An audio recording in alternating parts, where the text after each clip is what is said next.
Hey, it's Chris. For the current iPhone 12 cycle, I chose to go big.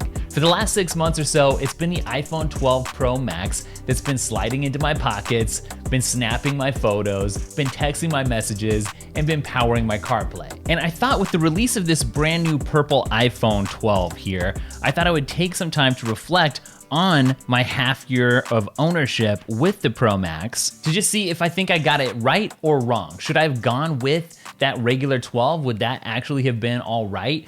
And maybe this will give you some insight for your own purchase decision, because not everyone just pulls the trigger, I understand, right when a new phone is released. Wow, that is a very different color than I was actually expecting. It's really light. It's more lavender than a deep purple. It's not really dark. It's really interesting though. You know, it feels Eastery almost. That's what it kind of reminds me of. So in terms of pricing, the regular iPhone 12 starts at $799. While the Pro Max here starts at $1,099. So that's a $300 difference. What do you get and what don't you get for that $300? Now for that difference, the Max gives you 0.6 inches more diagonal screen real estate, a 47% larger camera sensor, an added telephoto lens versus the iPhone 12, and it's also gonna give you Apple's ProRAW format. And something else that's cool when it comes to the camera is the sensor shift stabilization. This does not have that. And then of course, you'll be able to take night mode portraits. This has a LiDAR sensor. And in terms of battery life, the 12 Pro Max is gonna give you 3 hours of additional video playback time. That's how Apple puts it when it's talking about battery comparison versus the 12. And then of course, the last big difference is you're just gonna get more storage over here with the 12 Pro Max. Otherwise, they both have the same processor and they both get to use the same MagSafe accessories, which is pretty cool. They both unlock with Face ID, which is really useful. They both have that new ceramic display shielding, and both of these screens have the same max brightness for HDR content. Now, in my mind, the purpose of this video is to weigh in on those differences and tell you whether or not in the real world, practically,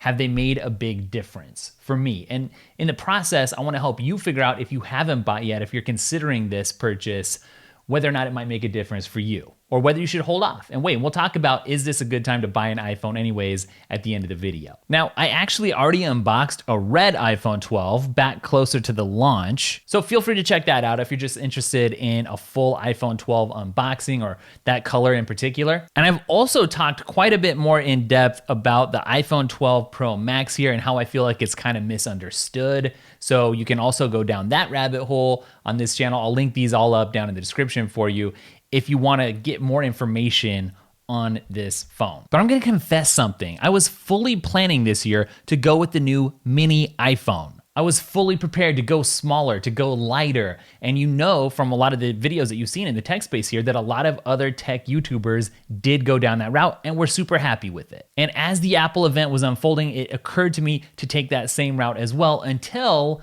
I saw that the 12 Pro Max had a physically larger camera sensor.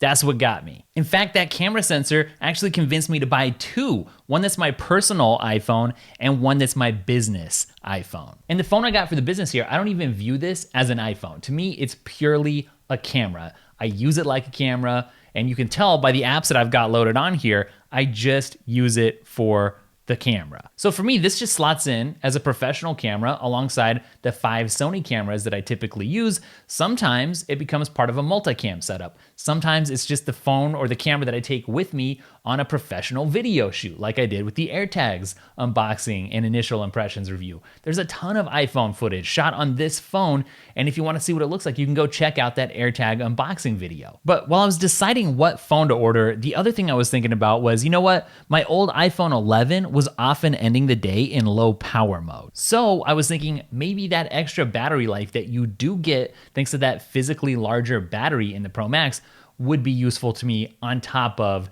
that larger sensor. And so I made a snap decision, and I didn't get the mini, I didn't get the regular 12, I got the Max, and I honestly haven't really regretted it. I mean, it is a huge phone, and there's just no way that it's not gonna be bulky in the pocket. But that's really been basically the only downside for me. I mean, honestly, if I could get a bigger sensor in a smaller iPhone 12 body, that's what would be ideal for me. Because watching content like Netflix or YouTube or playing games with that 0.6 inches of extra diagonal screen space isn't super game changing for me. Because if I'm gonna be viewing content on the go, i.e. when I'm not in front of an iPad or my Mac or just my bigger desktop setup, then all I need to do is just get the point.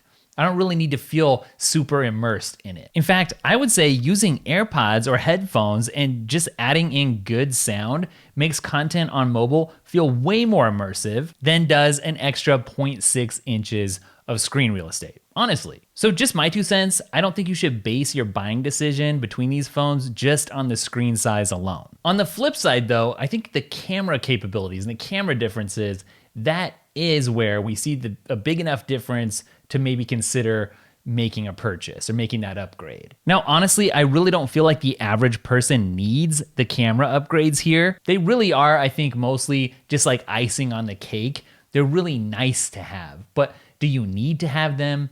As an average person, no, probably not. Now, my wife did go ahead and get a 12 mini, which has a similar camera setup to the regular 12. While of course I'm shooting on the 12 Pro Max. And whenever I switch and start using her camera to take a picture of something, that old phrase comes to mind: you don't know what you have till it's gone.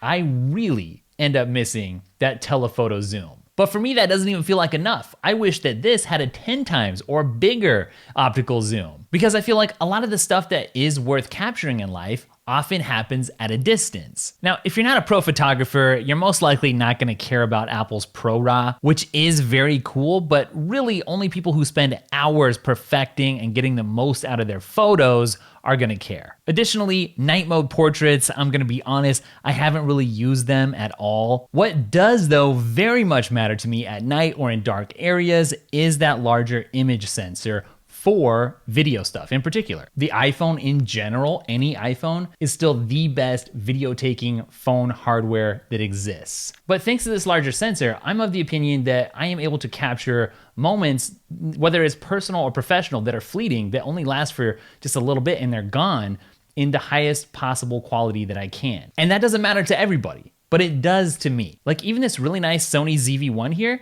can struggle in low light situations, and it has an f1.8 aperture, which for you camera people out there means it can shoot in pretty low light. But I would take this and its camera sensor over that ZV-1 in low light situations. Now LiDAR, that is something that I don't think is worth upgrading for on the iPhone 12 Pro Max here. It's positioned as something that's gonna make AR better, but at the moment, it just really doesn't matter. Here's your LiDAR sensor, and practically speaking, it is just completely forgettable in day-to-day usage. Unless somebody reminded you, you wouldn't even realize that this phone didn't have it and this one did. For the most part, 99.9% of the time. I do think it has a future, and in the future, it will play an important role in Apple's AR ecosystem. That future is just not happening yet. So just to wrap up my camera thoughts, you really have to want a better camera to spend $300 more for 3 times optical zoom and for better low light shots. Personally, I really wouldn't go there unless you plan on using the camera system to actually earn money, or you just like having the best and knowing that you have the best. And I understand some people are there and that's what they want, and that's cool. And now that brings us to battery life, the last real feature I think we need to consider here when picking the right iPhone 12. In terms of milliamp hours, which is how we measure battery capacity on phones like this, the 12 Pro does have a significantly bigger battery with 3,687 milliamp hours versus 2,815 on the just regular old 12. Now, I got my 12 Pro Max at launch, and right now I'm sitting at 98% maximum capacity with my battery. And where are we at here? It's Monday, May 10th, and this was announced back in September. And just to give you kind of a snapshot of how often I use this, in the last 10 days, I've had 4 days with over 5 hours of screen on time. And personally, I feel very impressed by the battery life on the 12 Pro Max. At this point, the only thing that can make it better is if I didn't have to charge it every day. But that's where we're at with all the different iPhones. And so it doesn't really make too much of a difference in terms of which iPhone should I get, because I'm gonna end up charging the 12 and the 12 Pro Max at the end of the day. What I will say is that if you're a so-called power user too, so if you're somebody who also has several days with over 5 hours of screen on time per week, and you can actually go into your battery app and check your battery usage and your battery health so you can get a good idea of that, because maybe you're not aware, then to be honest, I think you might be able to benefit from this extra battery capacity. Because if you're always finding yourself winding up in low power mode, if it's getting to be like 8 o'clock at night and you're not sure if you're gonna be able to finish the day out with your current battery, then consider the battery capacity here. But even for people who think they will really get a lot out of that extra battery, I'm not sure that it's worth upgrading just for that. Especially for people who wouldn't mind using a MagSafe power accessory like Anker's PowerCore Magnetic 5K, for instance. Or there might be people out there who are like me, who when I run an errand, like I'm going to pick up some packages from the P.O. box, for instance, I often use CarPlay, which means I plug my phone in and it charges while I'm in the car for 15 or 20 minutes and it tops up my battery. And so I'm good to go for the rest of the day, you know, that little extra boost. So if you have some extra money to burn for the camera, for the battery, or the extra storage, then it might be worth upgrading for the Pro Max for certain people. I can't say that I haven't really enjoyed those things. But honestly, for the majority of folks, you can stick with the 12 and really, really like it. And now in purple. Which, yeah, if that's your thing, it's looking pretty good. So just to tie things off here, do I regret spending some extra money and getting this bigger, bulkier phone? You know, because it is bulky when I'm carrying it around. I really don't. If I could get the benefits that this has with a smaller form factor, I would do that in an instant because I don't prefer the bulk. And what I mean is if I could have a smaller sized iPhone with bigger capabilities, I would love that. But that said, there's no such thing as a perfect phone right now for most people, at least not for me. Now, I think the last thing to mention today is whether or not this is a good time to buy an iPhone. So if you need a new phone, I think it's obvious, get it right now. I had somebody asking me, recently, should we get a new iPhone right now? And I was like, this iPhone is good. The last iPhone was good. The next iPhone is going to be good. And I feel like there's really not a bad model to jump on if you need something right now. That said, there are rumors that a foldable iPhone could really become a reality in 2023.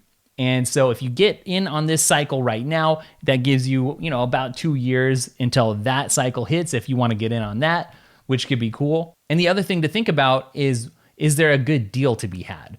Well, it's not always the best time to buy a new iPhone when it's announced. That's when it's going to be the most expensive. So if you're into saving a little bit of money, you could be on the lookout for some good deals coming up. We got Black Friday coming up, and in between Black Friday and the holidays is usually when you're going to find the best deal on the current model iPhone. So we're coming up on that season.